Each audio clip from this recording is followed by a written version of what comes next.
कई खिलाड़ी फॉर्म और फिटनेस की बुनियाद पर टीम में जगह बरकरार नहीं रख सकेंगे। अस्सलामुअलैकुम दोस्तों, क्रिकेट की ताज़ा तरीन अपडेट हासिल करने के लिए मेरे चैनल को सब्सक्राइब कर लें। बांग्लादेश के खिलाफ सीरीज के लिए कई अहम खिलाड़ियों का टीम में जगह बनाना मुश्किल। बांग्लादेश के खिलाफ सीरीज के लिए पाकिस्तान के टेस्ट स्क्वाड पर हतमी मशावरत आइंदा हफ्ते होगी। जराये का कहना है कि रेड बॉल हेड कोच जैसन गिलेस्पी की पाकिस्तान वापसी पर टेस्ट स्क्वाड को फाइनल किया जाएगा। जैसन गिलेस्पी पाकिस्तान शाहीन्स के साथ इन दिनों डोरोन में मौजूद हैं। जैसन गिलेस्पी बांग्लादेश ए के खिलाफ दूसरे 4 रोजा मैच के बाद पाकिस्तान आ जाएंगे।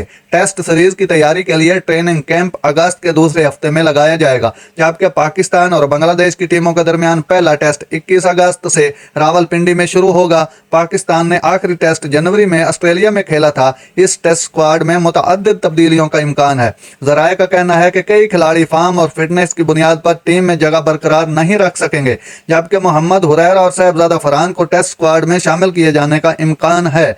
जराये के मुताबिक फ़हीम अशरफ, वसीम जूनियर, साइम अयूब और नुमान अली का कौमी स्क्वाड में जगह बनाना मुश्किल है, जबकि इमाम उल हक के नाम पर बहस होगी और आमिर जमाल और हसन अली के फिटनेस का जायजा लेने के बाद उनकी टीम में शमूलियत से मुतल्लिक फैसला होगा। नाजरीन, ऐसी बर वक्त खबरें सुनने के लिए मेरे चैनल को सब्सक्राइब कर लें। अल्लाह हाफिज़।